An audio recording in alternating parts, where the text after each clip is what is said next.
بسم الله الرحمن الرحيم. السلام عليكم ورحمة الله وبركاته. الحمد لله رب العالمين، والصلاة والسلام على أشرف المرسلين وعلى آله وصحبه وسلم. إن الحمد لله نحمده ونستعينه ونستغفره ونؤمن به ونتوكل عليه، ونعوذ بالله من شرور أنفسنا ومن سيئات أعمالنا. من يهده الله فلا مضل له ومن يضلله فلا هادي له، وأشهد أن لا إله إلا الله وحده لا شريك له، وأشهد أن محمدا عبده ورسوله. قال الله تعالى: يا أيها الذين آمنوا اتقوا الله حق تقاته ولا تموتن إلا وأنتم مسلمون. وقال تعالى أيضا: يا أيها الناس اتقوا ربكم الذي خلقكم من نفس واحدة وخلق منها زوجها وبث منهما رجالا كثيرا ونساء، واتقوا الله الذي تساءلون به والأرحام إن الله كان عليكم رقيبا. وقال تعالى أيضا: يا أيها الذين آمنوا اتقوا الله وقولوا قولا سديدا يصلح لكم أعمالكم ويغفر لكم ذنوبكم، ومن يطع الله ورسوله فقد فاز فوزا عظيما. صدق الله العلي العظيم. قال نبينا صلى الله عليه وسلم: وإن الأصدق الحديث كتاب الله، وخير الهدي هدي محمد صلى الله عليه وسلم، وشر الأمور محدثاتها، وكل محدثة بدعة، وكل بدعة ضلالة، وكل ضلالة في النار. வார்த்தைகளில் சிறந்தது அல்லாஹுடைய வார்த்தை என்றும், வழிகாட்டுதலில் சிறந்தது நபிகள் நாயகம் ஸல்லல்லாஹு அலைஹி வஸல்லம் அவர்களுடைய வழிகாட்டுதல் என்றும், காரியங்களில் மிக மிக கெட்டது மார்க்கத்தில் புதுமையை உண்டாக்குவது, ஒவ்வொரு புதுமையான காரியமும் வழிகேடுகள் அனைத்தும் உங்களை நரகில் கொண்டு போய் சேர்க்கும் என்று நமது நபி ஸல்லல்லாஹு அலைஹி வஸல்லம் அவர்கள் தங்களுடைய ஒவ்வொரு சொற்பொழிவிலும் இந்த மனித சமுதாயத்திற்கு ஞாபகப்படுத்தியதை இந்த நல்ல சந்தர்ப்பத்தில் இங்கு ஒன்று கூடியிருக்கின்ற உங்களுடைய சிந்தனையிலும் ஆரம்பமாக இந்த நபிமொழியை ஞாபகப்படுத்தி எனது உரையை ஆரம்பம் செய்கிறேன். அல்ஹம்துலில்லாஹ். கண்ணியமானவர்களே, அல்லாஹ் நல்லடியார்களே, அல்லாஹ் தஆலா தன்னுடைய ஏகத்துவ கலிமாவை எத்தி வைப்பதற்காக வேண்டி இந்த உலகத்தில் எண்ணற்ற நபிமார்களையும் ரசூல்மார்களையும் அனுப்பி வைத்தார். அவர்கள் அனைவர்களுமே அல்லாஹ்வுடைய கட்டளையின்படி அவரவர்களுக்கு அனுப்பப்பட்ட சமுதாய மக்களிடத்தில் அல்லாஹ்வுடைய ஏகத்துவ கலிமாவை எத்தி வைத்தார்கள். அத்தனை நபிமார்கள் மீதும் ரசூல்மார்கள் மீதும் இறுதியாக வந்த நமது நபி ஸல்லல்லாஹு அலைஹி வஸல்லம் அவர்களின் மீதும் அவர்களுக்கு இறங்கிய இறை செய்தியை கண்ணால் கண்டும் காதால் கேட்டும் அப்படியே ஈமான் கொண்ட உத்தம சத்திய சஹாபாக்கள் சஹாபி பெண்மணிகளின் மீதும் அவர்களுக்கு பின் வந்த தாவீன்கள் தபா தாவீன்கள் இமாம்கள் நல்லவர்களின் மீதும் குறிப்பாக இந்த ஜும்மாவில் அல்லாஹ்வை பற்றியும் அவனுடைய தூதர் முஹம்மது நபி ஸல்லல்லாஹு அலைஹி வஸல்லம் அவர்களை பற்றியும் தெரிந்து கொள்வதற்காக வேண்டி இங்கு ஒன்று கூடியிருக்கின்ற உங்கள் மீதும் என் மீதும் உங்களது குடும்பத்தார் மீதும் எனது குடும்பத்தார் மீதும் அல்லாஹ்வுடைய சாந்தியும் சமாதானமும் திருப்பொருத்தமும் மன்னிப்பும் இன்றும் என்றென்றும் உண்டாவதாக என்று கூறி எனது உரையை ஆரம்பம் செய்கிறேன். அல்ஹம்துலில்லாஹ். கண்ணியமானவர்களே, அல்லாஹ் நல்லடியார்களே, அல்லாஹ்வுடைய மகத்தான கிருபையினால் நாம் இந்த ரமலானில் சந்திக்கின்ற 3வது ஜும்ஆ. இந்த ரமலானில் ஜும்மாவின் வாயிலாக குர்ஆனை பற்றிய சில செய்திகளை நாம் அறிந்து வருகிறோம். அதன் அடிப்படையில் இந்த வார ஜும்மாவிலும் குர்ஆனை பற்றி நாம் தெரிந்து கொள்ள கடமைப்பட்டிருக்கிறோம். இந்த ரமலானினுடைய 2வது பத்தினுடைய கடைசி நாளில் நாம் எல்லாம் இருந்து கொண்டிருக்கின்றோம். இந்த பத்திற்கு ஸல்லல்லாஹு அலைஹி வஸல்லம் அவர்கள் சொல்லும் பொழுது மக்ஃபிரத்தினுடைய பத்து, பாவ மன்னிப்பினுடைய பத்து என்பதாக ஸல்லல்லாஹு அலைஹி வஸல்லம் அவர்கள் குறிப்பிட்டு காட்டுவார்கள். அதன் அடிப்படையில் இந்த பத்துக்கு தோதுவாக குர்ஆனுடைய சில விஷயங்களை பற்றி நாம் தெரிந்து கொள்ள கடமைப்பட்டிருக்கிறோம். சூரத்துல் அன்ஃபால், சூரத்து தௌபா, இந்த 2 சூறாக்களை பற்றியும் குறிப்பாக சூரத்து தௌபாவை பற்றி நாம் தெரிந்து கொள்வோம். சூரத்து தௌபா இந்த அத்தியாயத்தினுடைய ஆரம்பத்தில் பிஸ்மில்லா இருக்காது என்பதை நாம் எல்லாம் அறிந்திருப்போம். அந்த அத்தியாயத்திற்கு ஏன் பிஸ்மில்லா இல்லை என்பதற்கு காரணங்களும் உண்டு, வரலாற்று பின்னணிகளும் உண்டு. சூரத்து அன்ஃபாலுக்கும் சூரத்து தௌபாவுக்கும் நெருக்கமான சில தொடர்புகளும் உண்டு. சூரத்துல் அன்ஃபால் நபி ஸல்லல்லாஹு அலைஹி வஸல்லம் அவர்கள் மதீனாவுக்கு வந்த ஆரம்பத்தில் இறக்கி வைக்கப்பட்ட அருளப்பட்ட ஒரு அத்தியாயம். சூரத்து தௌபா நபி ஸல்லல்லாஹு அலைஹி வஸல்லம் அவர்களுடைய இறுதி காலகட்டத்தில், அதாவது குர்ஆனில் 114 சூறாக்கள் உண்டு, 114 அத்தியாயங்கள் உண்டு. அதில் 113வது அத்தியாயமாக அருளப்பட்டது தான் சூரத்து தௌபா. சூரத்துல் அன்ஃபாலில் நபி ஸல்லல்லாஹு அலைஹி வஸல்லம் அவர்கள் கலந்து கொண்ட முதல் போரான, இஸ்லாத்தின் முதல் போரான அல்லாஹு தஆலா பத்ர் போரை பற்றி சூரத்துல் அன்ஃபால் அல்லாஹு தஆலா பேசுவான். அதே மாதிரி சூரத்து தௌபாவில் நபி ஸல்லல்லாஹு அலைஹி வஸல்லம் அவர்கள் கலந்து கொண்ட கடைசி போரான தபூக் போரை பற்றி அல்லாஹு தஆலா அதில் பேசுவான். சூரத்து தௌபாவுக்கு இன்னொரு பெயர் பராஅத் என்பதாக ஒரு பெயர் உண்டு.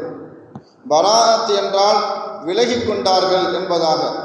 யார் விலகி கொண்டார்கள் என்பதாக அந்த அத்தியாயத்தினுடைய, அந்த சூறாவினுடைய ஆரம்ப வசனத்தில் அல்லாஹ் தஆலா குறிப்பிட்டு காட்டும் பொழுது, பராஅத்தும் மினல்லாஹி வ ரசூலிஹி, அல்லாஹும் ரசூலும் விலகி கொண்டார்கள்.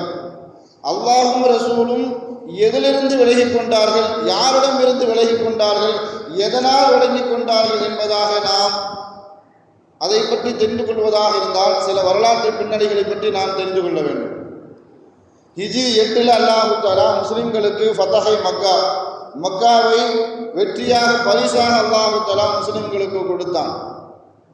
ஹிஜ்ரி 9 வரைக்கும் மக்காவில் காஃபிர்கள் இருந்தார்கள். மாத்திரமல்ல, அவர்களும் ஹஜ் செய்தார்கள், அவர்களும் தௌபா செய்தார்கள். காஃபிர்கள் மக்காவுக்கு வந்து தௌபா செய்வதாக இருந்தால் எப்படி செய்வார்கள் அப்படின்னு சொன்னால், நிர்வாணமாக தௌபா செய்வார்கள். அவர்கள் ஏன் நிர்வாணமாக செய்தார்கள் என்று பார்க்கும் பொழுது, மக்காவில் இருக்கக்கூடிய குறைஷி காஃபிர்கள் ஆடை அணிந்து கொண்டுதான் தௌபா செய்தார்கள். ஆனால் மக்காவுக்குள்ளிருந்து வெளியில் இருந்து வரக்கூடிய சில காஃபிர்கள், சில முஷ்ரிக்கீன்கள், சில இணை வைப்பார்கள் தௌபா செய்வதற்காக வந்தால் குறைஷிகளிடம் ஆடை இரவலாக கடனாக கேட்பார்கள். அவர்களிடமிருந்து ஆடை கிடைக்கவில்லை என்றால் இவர்கள் நிர்வாணமாக தௌபா செய்வார்கள். அவர்கள் உடுத்தி வந்த ஆடையில் தௌபா செய்வது கூடாது என்பதாக அந்த காலகட்டத்தில் அவர்கள் எழுதி வைக்கப்பட்டிருந்த சட்டம். அதை அவர்கள் பின்பற்றி வந்தார்கள் அந்த காபிர்கள். ஹிஜ்ரி 9 அல்லாஹ் தஆலா முஸ்லிம்கள் மீது ஹஜ்ஜை கடமையாக்குகின்றான். அந்த ஹஜ்ஜில் ஸல்லல்லாஹு அலைஹி வஸல்லம் அவர்கள் ஹஜ்ஜி செய்யல. ஹிஜ்ரி 10 தான் ஸல்லல்லாஹு அலைஹி வஸல்லம் அவர்கள் ஹஜ்ஜி செய்தார்கள். ஆனால் ஹிஜ்ரி 9 ஹஜ்ஜி செய்வதற்காக வேண்டி ஸல்லல்லாஹு அலைஹி வஸல்லம் அவர்கள் அபூபக்கர் ரலியல்லாஹு தஆலா அன்ஹு அவர்களுடைய தலைமையில் சில சஹாபாக்களை ஹஜ்ஜிக்காக வேண்டி அனுப்புகிறார்கள். அந்த குழுவில் அலி ரலியல்லாஹு தஆலா அவர்களையும் ஸல்லல்லாஹு அலைஹி வஸல்லம் அவர்கள் ஹஜ்ஜிக்காக வேண்டி அனுப்புகிறார்கள். அப்படி அனுப்பும் பொழுது அலி ரலியல்லாஹு தஆலா அவர்களை அழைத்து, பராஅத்தும் மினல்லாஹி வ ரசூலி, அல்லாஹும் ரசூலும் விலகி கொண்டார்கள் என்ற இந்த வசனத்தை ஞாபகம் ஊட்டுகிறார்கள். எதிலிருந்து விலகி கொண்டார்கள் என்பதை அலி ரலியல்லாஹு தஆலா அவர்களுக்கு விளக்கி சொல்லும் பொழுது, இனிமேல் ஹிஜ்ரி 9க்கு பிறகு எந்த காஃபிர்களும் மக்காவில் இருக்கக்கூடாது. ஹிஜ்ரி 9க்கு பிறகு எந்த காஃபிர்களும் மக்காவில் தவாப் செய்யக்கூடாது, அதிலும் குறிப்பாக நிர்வாணமாக தவாப் செய்யக்கூடாது என்ற கட்டளையை அல்லாஹு தஆலா இறக்கி வைத்து உள்ளான்.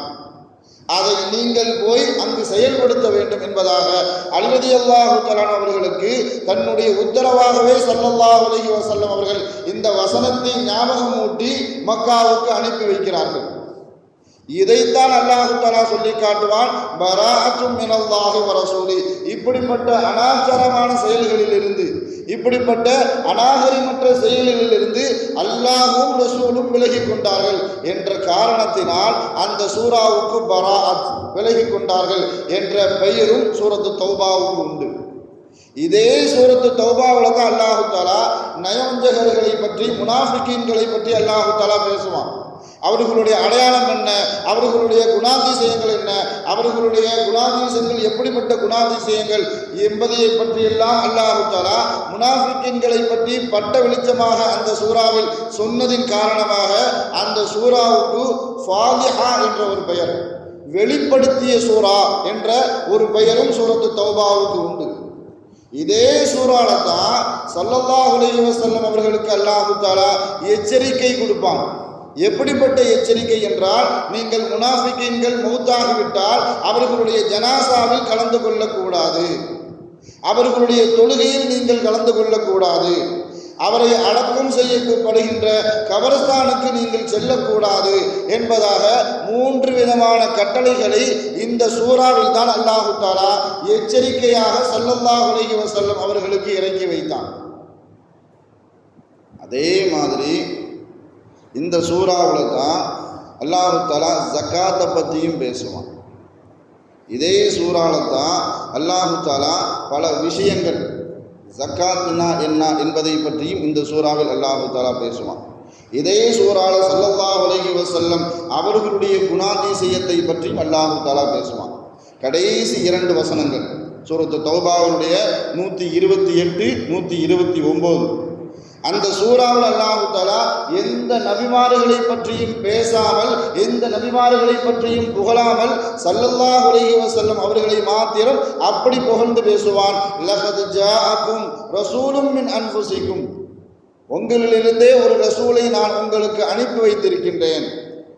அவர் எப்படிப்பட்ட ரசூல் என்றால், அசீசுன் அலைஹி மா அனித்தும் ஹரீசுன் அலைக்கும், உங்களுக்கு ஒரு துன்பம் வந்துவிட்டால், உங்களுக்கு ஒரு கஷ்டம் வந்துவிட்டால், உங்களுக்கு ஒரு கவலை வந்துவிட்டால், அந்த கவலையும் அந்த துன்பமும் அந்த கஷ்டமும் அவருக்கே ஏற்பட்டது போன்று அவர் நினைத்து கொண்டு அவர்கள் தங்களுக்குள்ளேயே கவலைப்பட்டு கொள்வார்கள். உங்களின் மீதும் மூமின்களின் மீதும் அவர் இரக்கமுள்ளவர் என்பதாக அல்லாஹ் தஆலா 128வது வசனத்தில் பேசுவான் ஸல்லல்லாஹு அலைஹி வஸல்லம் அவர்களுடைய குணத்தை பற்றி. فإن تولوا فقل حسبي الله لا إله إلا هو عليه توكلت وهو رب العرش العظيم என்பதாக 129வது வசனத்தோடு அல்லாஹ் தஆலா அந்த சூறாவை அல்லாஹ் தஆலா முடிப்பான். இந்த வசனத்தின் கீழே எழுதக்கூடிய முஃபஸ்ஸிரீன்கள் இந்த கலிமாவை, இந்த ஆயத்தை யார் ஒரு நாளைக்கு காலையும் மாலையும் 7 தடவை ஓதிக்கொள்வார்களோ, فإن تولوا فقل حسبي الله لا إله إلا هو عليه توكلت وهو رب العرش العظيم, இந்த துஆவை, இந்த ஆயத்தை யார் காலையில் 7 தடவை மாலையில் 7 தடவை ஓதிக்கொள்வார்களோ அவர்களுடைய அனைத்து பொறுப்புகளுக்கும் அல்லாஹ் தஆலா பொறுப்பேற்றுக் கொள்வான் என்பதாக இந்த வசனத்தின் கீழ் விளக்கில் எழுதக்கூடிய முஃபஸ்ஸிரீன்கள் நமக்கு சொல்லித் தருவார்கள். இதே சூறாவில் தான் அல்லாஹ் தஆலா ஜக்காத்தை பற்றி, ஜக்காத் யாருக்கெல்லாம் கொடுக்க வேண்டும் என்பதை பற்றியும் அல்லாஹ் தஆலா பட்டியல் போடுவான். இன்னம ஸதகாத்து லில் ஃபுகராஇ வல் மசாகீன், நீங்கள் ஜக்காத் கொடுப்பதெல்லாம் ஒரு 8 பேரை அல்லாஹ் தஆலா பட்டியல் சொல்வான். இன்னம ஸதகாத்து லில் ஃபுகராஇ வல் மசாகீன், ஃபுகரா என்றாலும் மசாகீன் என்றாலும் ஒரே அர்த்தம் உள்ள ஒரு விஷயம்தான், ஏழைகள் அப்படிங்கிற அர்த்தம். ஆனால் எப்படிப்பட்ட ஏழைகள் சொன்னால், ஃபுகரா என்றால் எந்த விதமான அடிப்படை தேவைகளும் வசதிகளும் இல்லாத ஏழைகள். மிஸ்கீன் என்றால் அவர்களுக்கு அடிப்படை தேவைகள் எல்லாம் இருக்கும், அன்றாடம் காட்சிகளாக இருப்பார்கள். நாம் ஜக்காத்தை கொடுத்து, நம்மளுடைய ஜக்காத்தினுடைய தொகையை கொடுத்து அவர்களுக்கு முன்னேற ஒரு வழியை காமித்து விட்டால் அவர்கள் அதன் மூலமாக அவர்கள் முன்னேறி செல்வார்கள். இப்படிப்பட்ட ஃபுகராஇ வல் மசாகீன் வல் ஆமிலீன், அந்த ஜக்காத்தை யார் வசூல் செய்வார்களோ அவர்களுக்கு அந்த ஜக்காத்தினுடைய பொருளில் இருந்தே நீங்கள் அவர்களுக்கு சம்பளம் கொடுக்க வேண்டும். வல் முஅல்லஃபத்தி குலூபுஹும், யார் புதியதாக இஸ்லாத்தை ஏற்றுக்கொண்டார்களோ அவர்களுக்கும் நீங்கள் ஜக்காத் கொடுக்க வேண்டும். வஃபிர் ரிகாபி, யார் அடிமைகளாக இருக்கிறார்களோ, இந்த காலகட்டத்தில் அடிமைகளாக இல்லை, நமக்கு தோதுவாக யாரெல்லாம் சிறையில் விசாரணை கைதிகளாக அநீதமாக சிறையில் இருக்கின்றார்களோ அவர்களுடைய விடுதலைக்காக வேண்டி நாம் ஜக்காத்தினுடைய பொருளை என்ன செய்யலாம், செலவழிக்கலாம். ஒஃபிர் ரிகாபி வல் காரிமீன், யார் கடனாளிகளாக இருக்கின்றார்களோ, கடன் மிகைத்து போயிருக்கும். அந்த கடனிலேயே அவர்கள் மூழ்கி கொண்டு இருப்பார்கள். அப்படிப்பட்ட கடனாளிகளுக்கு உங்களுடைய ஜகாத் பொருளை கொண்டு உதவி செய்து அவர்களுடைய கடனை அடைப்பதற்கு நீங்கள் உதவி செய்ய வேண்டும். ஒஃபி சபீலில்லாஹ், அல்லாஹ்வுடைய பாதையில் யார் இருக்கின்றார்களோ. இந்த காலகட்டத்தில் நாம் போர்லாம் செய்ய போகிறதில்லை. எதிர்நாட்டில் போய் நாம் போய் போர் செஞ்சுட்டு வரக்கூடிய சூழலும் இல்லை. இருந்தாலும் ஒஃபி சபீலில்லாஹ், அல்லாஹ்வுடைய பாதையில் யார் இருக்கின்றார்களோ. அல்லாஹ்வுடைய பாதைன்னு சொன்னால் பல விளக்கங்கள், பல விஷயங்கள்லாம் வருது. மாணவர்கள் யாரெல்லாம் ஓத போகிறாங்களோ, யார் கல்வியை கற்றுக்கொள்வதற்காக வந்து செல்கிறார்களோ அவர்கள் எல்லாமே அல்லாஹ்வுடைய பாதையில் இருப்பதாக ஸல்லல்லாஹு அலைஹி வஸல்லம் அவர்கள் தன்னுடைய நபிமொழியின் மூலமாக இந்த சமூகத்திற்கு உணர்த்தியிருக்கிறார்கள். அது போன்றவர்களுக்கு, ஏழை மாணவர்களுக்கு அவர்களுடைய கல்வியினுடைய வளர்ச்சிக்காக வேண்டியும் மேல்கல்வியை தொடர்ச்சி செய்வதற்காக வேண்டியும் அப்படிப்பட்டவர்களுக்கு நீங்கள் உதவி செய்ய வேண்டும். ஒபன சபீல், வழிபோக்கர்கள். வழிபோக்கர்கள்னால் யாருன்னு சொன்னால், ஒரு ஊர்லேருந்து ஒரு ஊருக்கு போகிறதுக்காக வேண்டிய சூழல் இருக்கும். தன்னுடைய பயண சாமான்கள் எல்லாத்தையும் தொலைச்சிருப்பாங்க. அப்படிப்பட்ட வழிபோக்கர்களுக்கு நீங்கள் ஜக்காத்து கொடுக்க வேண்டும் என்பதாக அல்லாஹு தஆலா குர்ஆனின் மூலமாக ஒரு 8 பேரை பட்டியலிட்டு சொல்லுவான். இந்த 8 பேர் அல்லாமல் யாருக்கும் ஜக்காத்து கொடுக்கக்கூடாது. இதுதான் குர்ஆனின் மூலமாக நமக்கு வரையறுக்கப்பட்ட ஒரு சட்டம். ஜகாத்தினுடைய பொருளை பற்றியும் அதை சேமித்து வைத்தவர்களுக்கு பற்றியும், அதை சேமித்து வைத்துக்கொண்டு மற்றவர்களுக்கு கொடுக்காமல் இருப்பவர்களுக்கு பற்றியும் அல்லாஹ் தஆலா தண்டனையாக அல்லாஹ் சொல்லி காட்டுவான். ஒரு வசனத்தில் அல்லாஹ் சொல்லி காட்டுவான். சூரத்து தௌபால 34, 35வது வசனம். வல்லதீன யக்னிஸூன ஸஹப வல் ஃபில்லா, யார் தங்கத்தையும் வெள்ளியையும் சேமித்து வைத்திருக்கின்றார்களோ, வலா யுன்ஃபிகூனஹா ஃபீ ஸபீலில்லாஹ், அதை மற்றவர்களுக்கு அல்லாஹ்வுடைய பாதையில் செலவு செய்யவில்லையோ. நபியே ஃபபஷ்ஷிருஹும் பிஅதாபின் அலீம், அல்லாஹ் பயன்படுத்தக்கூடிய வார்த்தை எப்படிப்பட்ட வார்த்தைன்னு சொன்னால், அவர்களுக்கு நீங்கள் சுப செய்தி சொல்லுங்க. எப்படிப்பட்ட சுப செய்தின்னு சொன்னால், அவர்களுக்கு பெரிய வேதனை இருக்கிறது. வேதனையை கூட அல்லாஹு தஆலா நபியின் மூலமாக சுப செய்தியாக அல்லாஹு தஆலா சொன்னான். அப்படின்னா கண்டிப்பாக அவர்களுக்கு வேதனை உண்டு என்பதை உணர்த்துவதற்காக வேண்டி அல்லாஹு தஆலா இந்த வார்த்தையை பயன்படுத்தியிருப்பான். எப்படிப்பட்ட வேதனைன்னு சொன்னால் 35வது வசனத்தில் அல்லாஹு தஆலா சொல்லி காட்டுவான். யோம யுஹ்மா அலைஹா ஃபதுக்வா பிஹா வஜிபாஹுஹும் வஜுனூபுஹும் வதுஹூருஹும், எந்த தங்கத்தை நீங்கள் ஜக்காத் கொடுக்காமல் சேமித்து வைத்திருந்தீர்களோ, அல்லதுக்கு தங்கத்திற்கு நிகராக பணம், அல்லது வெள்ளி, எந்த வெள்ளியை நீங்கள் ஜக்காத் கொடுக்காமல் சேமித்து வைத்திருந்தீர்களோ அல்லதுக்கு அதற்கு நிகராக பணம், அதை சேமித்து வைத்திருந்தவர்களுக்கு அதை ஜக்காத் கொடுக்கவில்லை, ஏழைகளுக்கு கொடுக்கவில்லை, செலவழிக்கவில்லை, தானே சேமித்து வைத்திருந்ததன் காரணமாக அந்த பொருளை அல்லாஹு தஆலா எப்படி மாற்றி விடுவான்னு சொன்னால், அதை அல்லாஹு தஆலா நெருப்பின் மூலமாக உருக்கி விடுவான். உருக்கிவிட்டு யாரெல்லாம் ஜக்காத் கொடுக்காமல் இருந்தார்களோ அவர்களுடைய விலாப்புறத்திலும் அவர்களுடைய நெற்றியிலும் அவர்களுடைய முதுகிலும் அதை கொண்டு அல்லாஹு தஆலா சூடு போடுவான் என்பதாக அந்த 35வது வசனத்தில் சூரத்து தௌபாவில் 35வது வசனத்தில் அல்லாஹு தஆலா சொல்லி காட்டுவான். இந்த வசனம் இறங்கின உடனேயே சஹாபாக்களுக்கு மிகப்பெரிய ஒரு அதிர்ச்சி, ஒரு பயம். அப்போ நாம் எதையும் சேமித்து வைத்து கொள்ளக்கூடாதா? நம்ம சம்பாதிக்கணும், அதை செலவு பண்ணணும், மீதம் இருந்தால் தர்மம் செய்யணும். அப்போ எங்களுடைய பிள்ளைகளுக்காக வேண்டி, எங்களுடைய சந்ததிகளுக்காக வேண்டி நாம் சேமித்து வைத்திருக்கக்கூடாதா என்ற பயம் சஹாபாக்களுக்கு மத்தியில் வந்த நேரத்தில் ஒரு சஹாபாக்கள் கூடி இந்த வசனத்தை பற்றி பேசிக்கொண்டு இருக்கிறார்கள். அந்த சபைக்கு உமர் ரலியல்லாஹு தஆலா அவர்கள் வருகிறார்கள். எதை பற்றி பேசிக்கிட்டு இருக்கிறீங்க இங்கே கேட்கும் பொழுதும் இந்த வசனத்தை பற்றி உமர் ரலியல்லாஹு தஆலா அவர்களிடத்தில் சொல்லி காட்டுறாங்க அந்த சஹாபாக்கள். நாங்கள் சம்பாதிக்கணும், செலவு பண்ணணும், அல்லது தர்மம் செய்யணும், நாம் சேமித்து வைக்கக்கூடாது என்று சொன்னால் அல்லாஹ் அப்படி தான் சொல்லுவான். வல்லதீன யக்னிஸூன, யார் சேமித்து வைத்துக் கொள்வார்களோ அந்த சேமிப்பே அவர்களுக்கு ஆபத்தாக அமையும் என்பதாக அல்லாஹு தஆலா அந்த வசனத்தில் பேசுகிறான. இதை பற்றி என்ன செய்ய அப்படின்னு கேட்கும் பொழுதும், நானே ஸல்லல்லாஹு அலைஹி வஸல்லம் அவர்களிடம் சென்று விளக்கம் கேட்கிறேன் என்பதாக உமர் ரலியல்லாஹு தஆலா ஸல்லல்லாஹு அலைஹி வஸல்லம் அவர்கள்ட்ட போய் விளக்கம் கேட்குறாங்க. யா ரசூலல்லாஹ், சூரத்து தௌபாவில் இப்படிப்பட்ட ஒரு வசனம் இறக்கப்பட்டு இருக்கிறது, இது எப்படி, என்ன விளக்கம் அப்படின்னு கேட்குறாங்க. அப்போ உமர் ரலியல்லாஹு தஆலா அன்ஹு அவர்களுக்கு ஸல்லல்லாஹு அலைஹி வஸல்லம் அவர்கள் சொல்லி காட்டினார்கள், உமரே, யார் ஜக்காத்தினுடைய அளவு வந்த பிறகு அதிலிருந்து ஜக்காத் கொடுத்து விட்டார்களோ அதற்கும் அந்த பொருளாதாரத்திற்கும் இந்த வசனத்திற்கும் சம்பந்தம் இல்லை. ஜக்காத்தினுடைய அளவு வந்த பிறகு ஜக்காத்து கொடுத்துட்டாங்கன்னு சொன்னால் அந்த பொருளாதாரத்திற்கும் இந்த வசனத்திற்கும் எந்த சம்பந்தமும் இல்லை. யார் அளவு வந்த பிறகும் ஜக்காத் கொடுக்கவில்லையோ அவர்களை பற்றி தான் இந்த வசனம் பேசுகிறது. நீங்கள் உங்கள் தோழர்களிடம் போய் சொல்லுங்கள், அவர்கள் பயப்பட வேண்டாம், ஜக்காத்தை கொடுத்து விட்டால் அவர்களுடைய பொருளுக்கு பாதுகாப்பு, அவர்களுடைய பொருள் பரிசுத்தமாகிவிடும். அது மாத்திரமல்ல, சேகரிப்புலேயே சிறந்த சேகரிப்பு எது என்றால் நல்ல மனைவியை சேகரித்துக் கொள்வது.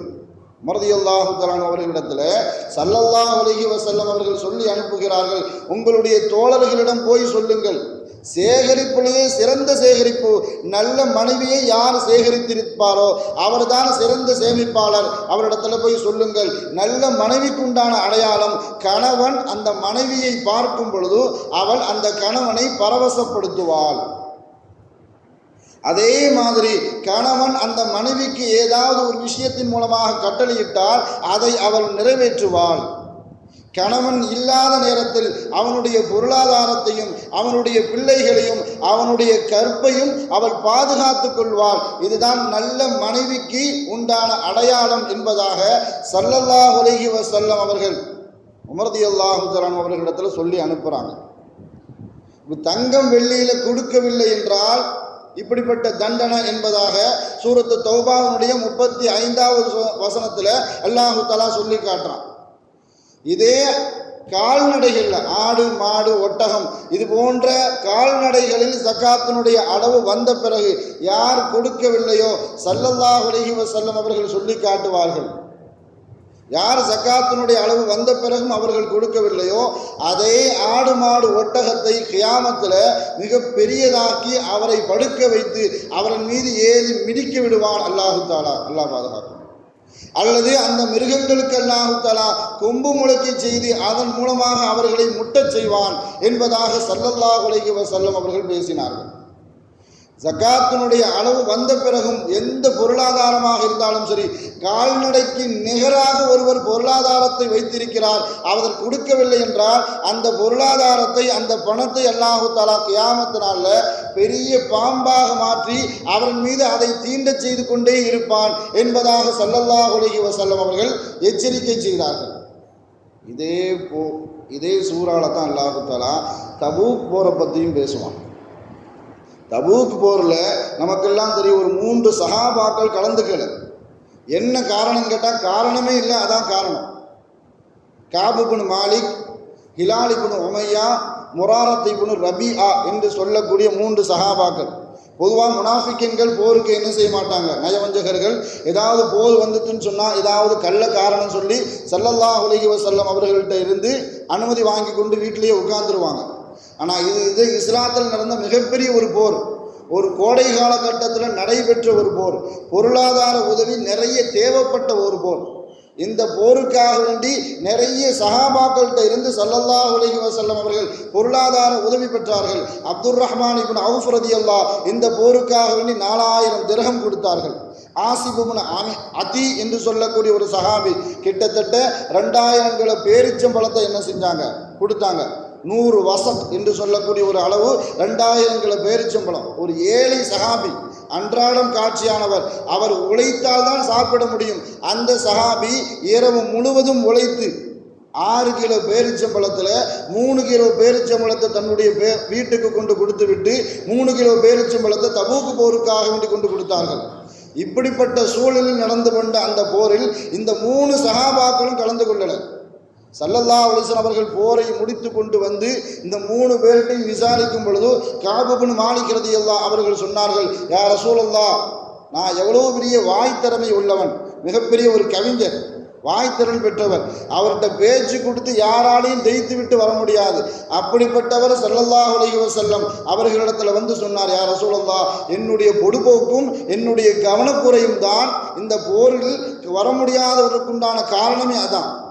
ஏன்னா மற்ற போர்களை விடவும் இந்த போரில் எனக்கு செல்வச் செழிப்பு அதிகமாக இருந்தது, வாகனம் அதிகமாக இருந்தது, நாளைக்கு போகலாம் என்ற கவனக்குறைவின் காரணமாக நான் இந்த போரில் கலந்துக்கல. ஆனால் அல்லாஹ் எப்படி சோதிச்சான் அப்படின்னு சொன்னால், பொதுவாக நாம் ஒரு பெரிய பணக்காரன் என்று காட்டிக்கொள்வதாக இருந்தால் ஒரு குடும்பம் வேணும், ஒரு சமூகம் வேணும். ஒரு பெரிய பணக்காரர் அப்படின்னு சொல்கிறதா இருந்தால் அவரை அடையாளப்படுத்துவதற்கு ஒரு மக்கள் வேணும், அல்லது அவர் குடும்பத்தார்கள் வேணும். இவர்கள் எந்த விஷயத்தில் கவனக்குறைவாக இருந்தான்னு சொன்னால், தன்னுடைய சமூகத்திற்கு ஒரு ஆபத்து, தன்னுடைய சமூகத்திற்கு ஒரு தேவை, அந்த மாதிரி நேரத்தில் தன்னுடைய சமூகத்தை பொருட்டாக நினைக்கவில்லை, ஒரு கவனக்குறைவாக நினைத்தார்கள் இந்த 3 பேரும். அதனாலேயே அல்லாஹ் தஆலா அவர்களுக்கு எப்படிப்பட்ட ஒரு தண்டனை கொடுத்தான்னு சொன்னால், உடல் ரீதியாக தண்டனை இல்லை, உள்ள ரீதியாக ஒரு தண்டனை. உன்னை ஒரு பெரிய ஆளாக நினைக்கிறதா இருந்தால், யார் இந்த மனிதர்களுக்கு முன்னால் நிற்கும் போது உன்னை விடவும் நான் ஒரு பெரிய ஆளு அப்படின்னு நான் நினைக்கிறதா இருந்தால் நீங்கள் தேவை, நம்ம குடும்பம் தேவை. அல்லாஹ் என்ன செஞ்சான்னு சொன்னால், அந்த சமூகத்தின் மூலமாகவும் அந்த குடும்பத்தின் மூலமாகவே அல்லாஹ் தஆலா அவர்களுக்கு தண்டனை கொடுத்தான், தீர்ப்பே சொல்லலை. ஸல்லல்லாஹு அலைஹி வஸல்லம் அவர்கள் ஒரு 50 நாள் இவங்களுக்கு எந்த விதமான விஷயம் யாரும் தொடர்பு வைக்கக்கூடாது, சமூகத்தையே ஸல்லல்லாஹு அலைஹி வஸல்லம் அவர்கள் தடுத்து வைத்தார்கள். ஒரு குறிப்பிட்ட நாட்களுக்கு பிறகு குடும்பத்தார்கள் தன்னுடைய மனைவியை கூட தடுத்து வைத்தார்கள். நீங்கள் யாரும் உங்களுடைய கணவன்மார்கள் கூட சேரக்கூடாது. தலாக்கான்னு கேட்டாங்க சில மனைவி. காபு பின் மாலிக் ரலியல்லாஹு அவர்களுடைய மனைவி வந்து கேட்டாங்க, யா ரசூலல்லாஹ் இது தலாக்கான்னு கேட்டாங்க. இது தலாக் இல்லை, அல்லாஹ்வுடைய உத்தரவு வரும் வரைக்கும் நீங்கள் யாரும் அவரோடு பேசவும் கூடாது, சலாம் சொல்லக்கூடாது, எந்த தொடர்பும் வைத்துக் கொள்ளக்கூடாது.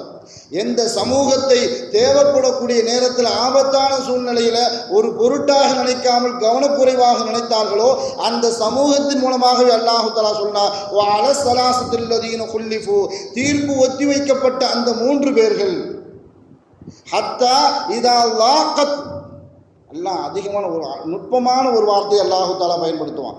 ஹத்தா இதா லாகத் அலைஹிமுல் அர்து, பூமி இவ்வளவு விசாலமாக இருந்தும் கூட, பூமி ஒரு பெரிய பூமி எல்லாத்துக்கும் விசாலமான பூமி, ஆனால் அவர்களுக்கு அது நெருக்கடியாக ஆகிவிட்டது. யாருமே பேசலை, என்ன செல்வம் இருந்து என்ன பிரயோஜனம், மனைவி பேசலை, பிள்ளைங்க பேசலை, நமக்கு நேற்று வரைக்கும் பழகிய நண்பர்கள் பேசலை, நம் சமூக மக்கள் பேசலை, எல்லாத்துக்கும் போய் சலாம் சொன்னாங்க. அபூ ரலியல்லாஹு எல்லா சஹாபாக்களுக்கும் தானாகவே முன்னின்று சலாம் சொல்லுவார்கள், யாரும் சலாத்திற்கு பதில் கூட சொல்ல மாட்டார்கள். அப்படிப்பட்ட ஒரு வாரத்துக்கிட்ட அவங்களுக்கு ஒரு பெரிய விஷயமாவே தோணலை. அதுக்கப்புறம் தான் அல்லாஹ் சொல்லி காட்டினா, ஹத்தா இதா லாகத் அலைஹிமுல் அர்து பிமா ரஹபத், பூமி அவ்வளவு விசாலமாக இருந்தும் கூட அந்த பூமி அவர்களுக்கு நெருக்கடியாக ஆகிவிட்டது. எப்படிப்பட்ட நெருக்கடின்னு சொன்னால், நாம் செத்து விடலாமோ, தற்கொலை செய்து கொள்ளலாமோ, யாருமே பேசலை. நாம் இந்த பூமியில் உட்கார்ந்து என்ன செய்ய? கட்டின மனைவி பேசலை, பழகிய நண்பர்கள் பேசலை, ஸல்லல்லாஹு அலைஹி வஸல்லம் அவர்கள் பேச மாட்டேங்கிறாங்க. ஸல்லல்லாஹு அலைஹி வஸல்லம் அவர்கள் வலது பக்கம் சலாம் கொடுக்கக்கூடிய நேரத்தில் காபு ரலியல்லாஹு பள்ளிவாசலில் போய் உட்கார்ந்து அஸ்ஸலாமு அலைக்கும் வரஹ்மத்துல்லாஹ் அப்படின்னு ஸல்லல்லாஹு அலைஹி வஸல்லம் அவர்கள் திரும்பும் பொழுது இவர்களுக்கு அவர்கள் சலாம் சொல்வார்கள். காபு ரலியல்லாஹு அஸ்ஸலாமு அலைக்கும் யா ரசூலல்லாஹ் அப்படின்னு சொல்லுவாங்க. ஸல்லல்லாஹு அலைஹி வஸல்லம் அவர்கள் கண்டுகொள்ளவே மாட்டார்கள். கிட்டத்தட்ட 50 நாட்கள் அந்த 3 சஹாபாக்களுக்கும் இந்த உலகமே நரகமாக மாறிவிட்டது. யாருமே எந்த தொடர்பும் இல்லை. தன்னுடைய செல்வத்தை யார்கிட்ட போய் கொண்டு போய் கொடுக்க முடியும்? எந்த விஷயமும் பயன்படுத்த முடியாத சூழலை அல்லாஹு தஆலா உருவாக்கிய பிறகு அவர்களுடைய தவ்பாவை அல்லாஹு தஆலா ஏற்றுக்கொண்டான். அதான் தீர்ப்பு ஒத்தி வைக்கப்பட்ட அந்த 3 பேர் என்பதாக அல்லாஹு தஆலா சொல்லி காட்டுவான். ஏன்னு சொன்னால், ஒரு சமூகத்திற்கு ஒரு தேவை, ஒரு ஆபத்து அப்படின்னு வரும் பொழுது முடிந்த அளவுக்கு நம்மளால் உடலால் உதவி செய்வதற்கு முன்வர வேண்டும், அல்லது நம்மளால் பொருளாதாரத்தால் என்ன செய்ய முடியும், உதவி செய்ய முடியும் அப்படின்னு சொன்னால் அதற்கு முன்வர வேண்டும். ஆபத்தான சூழ்நிலையில் இருக்கக்கூடிய நேரத்தில் ஒருவருக்கு நம்ம ஆபத்தான சூழ்நிலையில் உதவி செய்யும் பொழுது அல்லாஹு தஆலா அதை எப்படி திருப்பி தருவான் என்பதற்கு ஸல்லல்லாஹு அலைஹி வஸல்லம் அவர்கள் அழகாக உதவி சொல்லி காட்டுவார்கள். குர்ஆனில் நாம் நிறைய ஓதி பார்க்கும் பொழுது ஒரு வசனத்தில் அல்லாஹு தஆலா சில வசனங்களில் முடிக்கும் பொழுது ஃபஇன்னல்லாஹ ஷாக்கிருன் அலீம், அல்லாஹு தஆலா நன்றி செலுத்துகிறான் அப்படின்னு அல்லாஹ் சொல்லி காட்டுவான். இந்த வார்த்தையை நாம் சர்வசாதாரணமாக கடந்து போகிறோம். இந்த வார்த்தையை அல்லாஹ் நன்றி செலுத்தலாம் அப்படிங்கிற வார்த்தையை நாம் சர்வசாதாரணமாக கடந்து போகிறோம். ஆனால் அந்த மாதிரி சூழ்நிலையில் ஸல்லல்லாஹு அலைஹி வஸல்லம் அவர்கள் சொல்லி காட்டுவார்கள், ஒரு மனிதர் காட்டு வழியாக நடந்து செல்லக்கூடிய சூழலில் அவருக்கு கடுமையான தாகம் ஏற்படுகிறது. அந்த தாகத்தின் காரணத்தினால் தண்ணியை தேடி அலைகிறார். தூரத்தில் ஒரு கிணறு தன்னுடைய கண்களுக்கு தென்படுகிறது. அந்த கிணறை பார்த்த உடனே அந்த மனிதனுடைய உள்ளத்தில் ஒரு சந்தோஷம். அந்த சந்தோஷத்தை பொதுவாக மனித உள்ள என்னன்னு சொன்னால், கிணறு இருக்குது, கிணறு பாலடைந்த கிணறா இல்லது தண்ணி இருக்கக்கூடிய கிணறா அப்படிங்கிற ஒரு சந்தேகம் நம்மளுடைய உள்ளத்தில் வரும். பக்கத்தில் வர வர அவருக்கு சந்தேகம் எப்படி போகும்னு சொன்னால், கிணறை சுற்றியும் ஈரமாக இருக்கிறது. அதை பார்த்தோன்னு அவருக்கு சந்தோஷம். அப்போ தண்ணி இருக்கிற கிணறு தான். தண்ணி இருக்கிற கிணறா இருந்தாலும் சுத்தமான தண்ணியா கெட்டுப்போன தண்ணியா, அந்த சந்தேகம் அடுத்து வரும். எட்டி பார்க்குறாரு, தண்ணி தெளிவாக இருக்குது, கிணத்துல இறங்குறாரு, தண்ணியை திருப்தியாக பிடிச்சாரு, மேலே வந்தார், இது வரைக்கும் ஓகே. வெளியில் வரக்கூடிய நேரத்தில் ஒரு நாய் தாகத்தின் காரணத்தினால் அந்த சுற்றி இருந்த அந்த ஈரப்பகுதியிலே தன்னுடைய நாக்கால் அந்த பூமியை அழுத்தி அந்த தண்ணியை உரியுது. இதை பார்த்தோன்ற இந்த மனிதருக்கு ஒரு இரக்கம் வந்து, நமக்கு தாகம் எடுத்த மாதிரி தானே இந்த நாய்க்கும் தாகம் எடுத்திருக்குது, அதனால் நாம் இறங்கி இந்த நாய்க்கு தண்ணீர் கொடுக்க வேண்டும் என்பதற்காக வேண்டி தான் அணிந்திருந்த ஷூவை கழட்டி அந்த ஷூவை கழுவி அந்த ஷூவில் தண்ணி எடுத்துகிட்டு வந்து நாய்க்கு தண்ணீர் புகட்டினார். அல்லாஹ் இது எப்படி சொல்லி காட்டுவான்னு சொன்னால், ஸல்லல்லாஹு அலைஹி வஸல்லம் அவர்கள் அழகாக சொல்லி காட்டுவார்கள். அந்த மனிதருக்கு அல்லாஹ் நன்றி செலுத்தினான். அந்த மனிதருக்கு அல்லாஹ் நன்றி செலுத்தினான். மனிதனே உனக்கு நன்றி. இந்த நாய் தாகத்தின் காரணமாக உன்னுடைய மனிதாபிமானம், அதற்கு ஒரு தேவை, உன்னுடைய இரக்கத்தை காட்டியதன் காரணத்தினால் அல்லாஹ் உனக்கு நன்றி செலுத்தினான். நாம் ஒரு விஷயத்தை கவனிக்கணும். அவருக்கு தாகம், அவர் தண்ணியை தேடி அலைந்தார், அவருக்கு தாகம் தீர்ந்தது, அவர் அல்ஹம்துலில்லாஹ் சொன்னார் அப்படிங்கிற வார்த்தை அந்த ஹதீஸில் இல்லை. அவர் நன்றி செலுத்தினார் என்ற வார்த்தை அந்த ஹதீஸில் இல்லை. ஆனால் ஸல்லல்லாஹு அலைஹி வஸல்லம் அவர்கள் சொல்லி காட்டும் பொழுது அல்லாஹ் அவருக்கு நன்றி செலுத்தினான். ஏன்னா தேவை உடையவருக்கு நீ உதவி செய்யும் பொழுது அல்லாஹுடைய நன்றி உனக்கு தேடி வரும். ஏன்னு சொன்னால் குர்ஆனில் நாம் தெளிவாக வாசித்து பார்க்கும் போது நமக்கு தெரியும், நம்மளுடைய செயல்பாடுகளை பற்றி அல்லாஹ் சொல்லி காட்டும் பொழுது பிமா கசப என்ற வார்த்தை அல்லாஹு தஆலா பயன்படுத்துவான். நீங்கள் எதையெல்லாம் செய்தீர்களோ அது நம்மளுடைய நன்மை, நம்மளுடைய தொழுகை, நம்மளுடைய தௌபா, நம்மளுடைய பாவம் எதுவாக இருந்தாலும் அல்லாஹு தஆலா இந்த வார்த்தை அல்லாஹு தஆலா பயன்படுத்துவான். நீங்கள் மற்றவங்களுக்கு கொடுங்க அப்படிங்கிற வார்த்தையை பயன்படுத்தும் போது மட்டும் அல்லாஹ் சொல்லுவான், நான் எதை தந்தேனோ அதை கொடு, நீ சம்பாதித்ததல்ல. நாம செயல்பாடுகளை மட்டும் அல்லாஹ் சொல்லுவான், நீ எதை சம்பாதித்தாயோ நாளை அதை செலவு செய்வாய் அப்படின்னு சொல்லுவான். ஆனால் நீ கொடுப்பதாக இருந்தால் நான் உனக்கு எந்த ரிஸ்கில் இருந்து தந்தேனோ அதை நீ எடுத்து கொடு. நீ சம்பாதித்த அப்படிங்கிற வார்த்தை அல்லாஹ் தஆலா என்ன செய்ய மாட்டான், பயன்படுத்த மாட்டான். நான் தந்ததிலிருந்து நீ கொடு, உனக்கு நான் நன்றி செலுத்துவேன். அதனால தான் அபூபக்கர் சித்திக் ரலியல்லாஹு, மிஸ்தஹ் என்ற ஒரு சஹாபி, ஆயிஷா ரலியல்லாஹு தஆலா அன்ஹா அவர்களுடைய இட்டுக்கட்டு விஷயத்தில் ஈடுபட்ட போது அபூபக்கர் ரலியல்லாஹு அந்த மிஸ்தஹுக்கு மாசம் மாசம் பணம் கொடுத்து கொண்டு இருந்தார். இந்த விஷயத்தில் நம்மளுடைய மகளை இவரும் சேர்ந்து தான் இட்டி கட்டி பேசி இருக்கிறார் என்ற செய்தி அபூபக்கர் ரலியல்லாஹு அவர்களுக்கு தெரிந்த போது, நான் இவருக்கு இனிமேல் செலவுக்கு பணம் கொடுக்க மாட்டேன் என்பதாக அபூபக்கர் ரலியல்லாஹு சத்தியம் செஞ்சுட்டாங்க. அபூபக்கர் ரலியல்லாஹு என்ன செஞ்சுட்டாங்க, என் மகளை இவர் தப்பாக பேசிட்டார். நியாயமான கோபம், இது நியாயமான கோபம். இருந்தாலும் அபூபக்கர் ரலியல்லாஹு அவர்களுக்கு அல்லாஹ் தஆலா எப்படி உபதேசம் செஞ்சான்னு சொன்னால், அல்லாஹ் உங்களுக்கு மன்னிப்பை தர வேண்டும் என்றால், ஏன்னா மிஸ்தகு ஏழை, மிஸ்தகு தேவை உடையவர், அவர் பொருளாதாரத்தில் குறைபாடு உள்ளவர். அவருக்கு நீங்கள் உதவி செய்து கொண்டு இருக்கும் பொழுது அந்த பொருளாதாரத்தை நீங்கள் நிறுத்திவிட்டால் அவருடைய பொருளாதார வாழ்க்கையே வேறு தடத்துக்கு போயிடும், அவருடைய வாழ்க்கை தடம் மாறிவிடும். அதனால் நீங்கள் அதை நிறுத்தக்கூடாது. ஏன்னா தேவை உடையவர்களுக்கும் ஆபத்தில் இருப்பவர்களுக்கும் நாம் உதவி செய்யும் பொழுது அல்லாஹு தஆலா அதை பாராட்டி அவனே வந்து அல்லாஹு தஆலா என்ன செய்வான், உனக்கு நன்றி என்பதாக சொல்லி காட்டுவான். அந்த விஷயத்தில் ஜகாத்தினுடைய தேவை, யாருக்கெல்லாம் இருக்கிறதோ, யார் தேவை உடையவர்களோ அவர்களை அறிந்து நாம் ஜக்காத்தினுடைய கடமை யாருக்கெல்லாம் இருக்குதோ அளவு பார்த்து கொடுக்கணும். அதனால தான் ஜக்காத்துக்கு அல்லாஹ் தஆலா நன்றி செலுத்தவே மாட்டான். அது உன் மீது கடமை, நீ கண்டிப்பாக கொடுக்கணும்னு சொல்லுவான். ஆனால் தர்மத்தை பொறுத்த வரைக்கும் யார் வேண்டுமானாலும் கொடுக்கலாம். ஏழை பணக்காரன் அப்படிங்கிற அளவுலாம் கிடையாது. ஒரு 100 ரூபா டெய்லி சம்பாதிப்பவர் கூட அதிலிருந்து ஒரு 10 ரூபா செலவழிக்கலாம். அதில் எந்த அளவும் கிடையாது. அதில் 100 ரூபாயும் கொடுத்தாலும் அல்லாஹ் தஆலா சிறப்பு அப்படின்னு தான் சொல்லுவான்.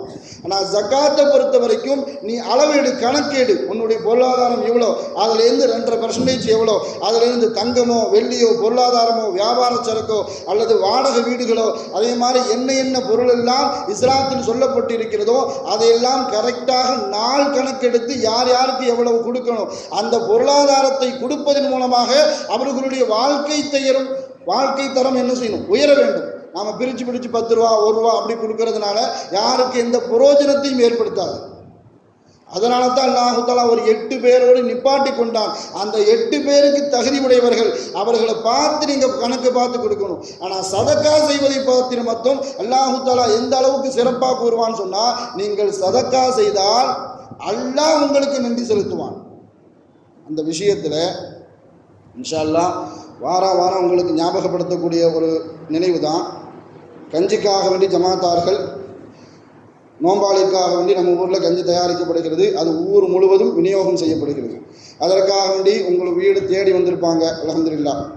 சில வீடுகளில் பூட்டி கிடந்திருக்கு, சில வீட்டில் நாளைக்கு தரேன் அப்படிங்கிற மாதிரிலாம் சொல்லியிருக்கிறீங்க. அல்ஹம்துலில்லாஹ். உங்களுடைய பங்கை, உங்களுடைய அந்த உதவியை ஜக்காத்தின் மூலமாகவோ அல்லது தர்மத்தின் மூலமாகவோ இந்த விஷயத்திற்காக வேண்டி, நோம்பாளிகளுக்காக நீங்கள் செலவு செய்யும் பொழுது ஸல்லல்லாஹு அலைஹி வஸல்லம் அவர்கள் சொல்லி காட்டும் பொழுது, ஒரு அரை பேரிச்சம்பழத்தின் மூலமாவது உங்களுடைய நரக நெருப்பை விட்டு நீங்கள் பாதுகாத்துக் கொள்ளுங்கள். நம்ம அரை பேரிச்சம்பழம் இல்லை, கிட்டத்தட்ட 5 மூட்டை பேரிச்சம்பழம் வாங்கி கொடுக்குற அளவுக்கு கூட நம்ம ஊரில் தனவந்தர்கள் அதிகமான பேர் இருக்கிறோம். அதனால் உங்களுடைய மறுமை வாழ்க்கைக்காக வேண்டி நோம்பாளிகளுக்கு நாம் எவ்வளவு கொடுத்தாலும் அது அல்லாஹுடைய கூலி என்பதாக அல்லாஹ்வே சொல்லிட்டான். அதனால் உங்களுடைய அந்த உதவியை நீங்களாக தேடி வந்து அல்லது தேடி வரவர்களுடன் தாராளமாக செய்யும்படி ஜமாத்தின் சார்பாக கேட்டுக்கொள்கிறேன். வாஹிர் தாவானா அல்ஹம்துலில்லாஹி ரப்பில் ஆலமீன். அஸ்ஸலாமு அலைக்கும் வரஹ்மத்துல்லாஹி வபரகாத்துஹு.